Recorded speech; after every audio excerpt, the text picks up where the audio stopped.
Hi, Schyler. I'm just going to walk you through the grading of your lesson. I'm going to start with the rationale. So you did a nice job. You had good information on your population, and you did assess the needs, and that met, and you did an exemplary job of really identifying the big issue within your piece here. The place where this kind of went a little bit off was when I went out and started looking at your it might work better if I try to, sometimes it works, sometimes it doesn't. When I tried to look at this article to see what curriculum it was promoting, the page wasn't available. Wait a minute. I think I hit an error there. Let's try that. So it's a mental health prevention and promotion for psychiatrists. And I think there's some good things in here, but it is not a curriculum. Okay, so this is where it really didn't meet what you're talking about. You talk about the need. It talks about the need for mental health prevention in here. It talks about current mental health, but there's no research-based curriculum in here. It talks about the health promotion, but this is very much a medical level intervention. And unfortunately, we can't do something that is not within the scope of our training. And so that's where I did have to mark you down on the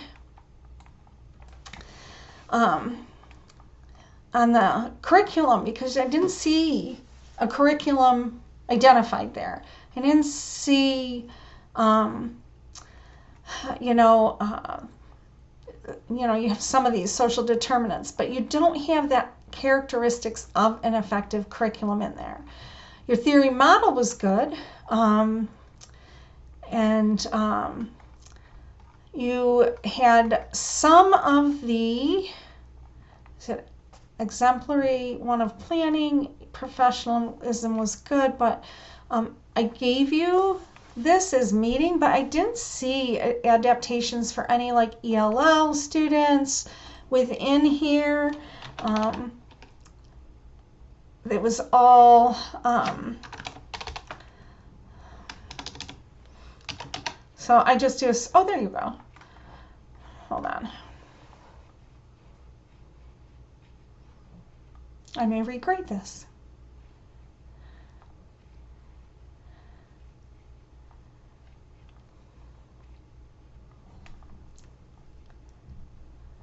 Okay, I'm going to move that up then.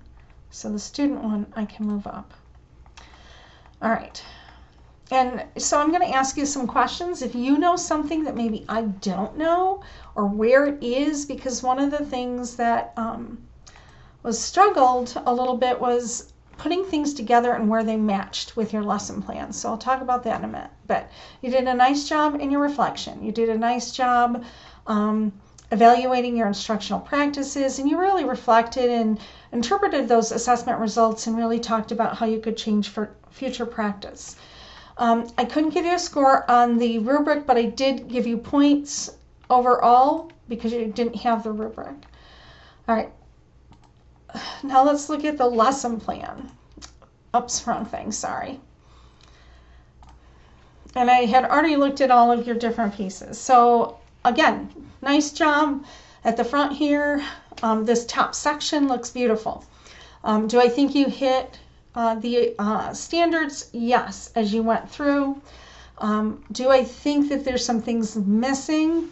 Yes, I do. Okay, so I gave you for the first part here under functional knowledge, I think you got that down.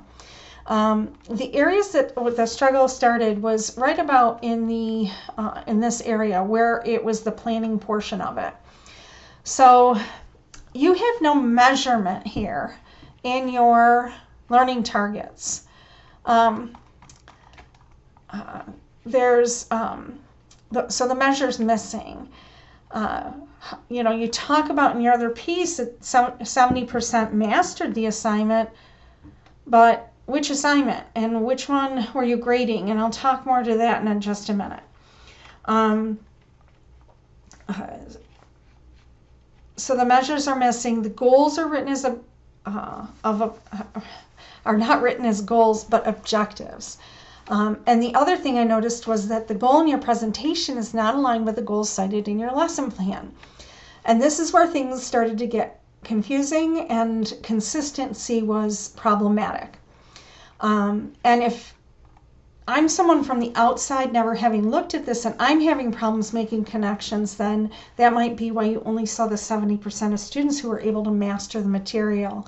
It may have been difficult for them to kind of link through this. So your anticipatory set, you actually have a good question here about examples of stressors and how stress affects mental health. However, I don't see you actually ever address that question again with students. Then there's a presentation. So this was confusing to me because the presentation you're talking about here is really content. So I'm not sure how that got messed up. And then you talked about didactic questions. And didactic questions are what, who, why, where. I did not find those questions in this section.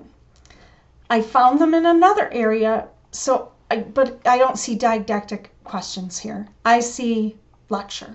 So I see lecture starting with here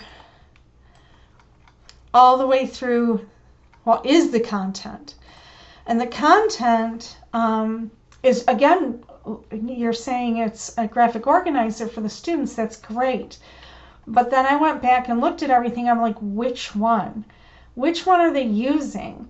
Because in your lesson plan materials, one, there's no name on any of these titles for the lesson.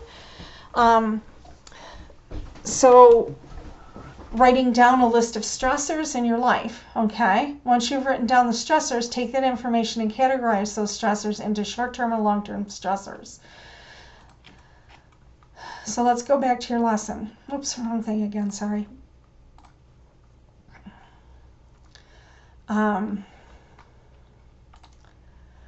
So you have what is stress, short-term, long-term, and then we come down here, common causes of stressors. So are the students doing this or are you doing this? Based on what they've already learned. Because this could have been a large group processing after your content. Signs of stress. Here's where you're getting to some of those didactic questions, all right? And complete a stress self-assessment journal reflection. So let's go back. Let's look at your materials. This seems like this is what they're doing. And again, there's a second one here, and I'm not sure why that's there. So now the journal reflection talks about how you will build upon short and long-term stress assessment and write a personal reflection of your current stress. Where's the stress assessment? Is that this? This is, it says it's an assignment, graphic organizer, and I'm assuming based off on what they learned. But down here now we're talking that this is an assessment. I've assessed my stress. And so where are the questions that drive stress assessment? So if I go out and look up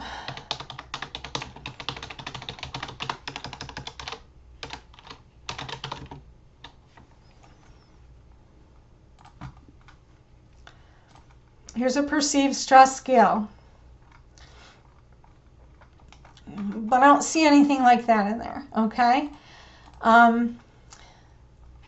So that's one piece. And then you go into another journal reflection that you have highlighted. Oh, I'm getting it. I think you have things highlighted for your SPED students, but the same thing was highlighted here, but you gave examples. Okay, I got that much better now on a second time, but still it needs a name. So then we're going to get down to the research. And when we get to the research, you never have the students tell each other what the actual coping with stress strategy is, even though they're assigned here, take care of your body. They're not feeding that back to their peers and what it means. You've got some didactic questions here as well. And then we jump into homework and a rubric that I'm not sure it's aligned to, because I first, because it's at the end, assumed it was the homework, but then I don't think, after I looked at this, that this is the homework. I think it might be two parts of, or one or two parts. The first part where the graphic organizer is, but it's not explicitly talked to in the lesson plan either. So I did a lot of back and forth trying to figure out, let's go down here. So you start to talk about the different questions here in the lesson activities, which is missing a few things. Your closing is not formative, it's a diagnostic, because you're asking them specifically what they learned today. So, if you graded this, it would be formal. If you're not grading it, it's informal. And I didn't see anything that said that it was truly formal in here. Your teacher modeling looked good all the way through. And then you have the homework here about the stress piece. And you're going to do a role play with them to get students thinking about how to send information home. You have hold on, I just got to go back to your materials. At the bottom here in the homework, oh, and I see you have a group. I like the group member piece too. I meant to mention that before. So understanding and working together, that's amazing. All right, so homework is think about what you've learned about stress, stress management, causes of stress, and write down one person you plan to share the information with on stress management. Explain a unique way you can share this message with someone. You cannot just use verbal communication. Showing on a website, make a video, poster, design. And so this does not look like it's graded. And like I said, I don't see the rubric aligning with this, but it aligns better with the organizer that you did. So please, let me know. I did give you additional 5 points. Look into the rubric here, how you ended up. This would have been about 35 points, 36. I added 5 points to it for your video because you had no control over that. Review my video, and then if you have questions, make a time to meet with me and we'll walk through this. Have a great day.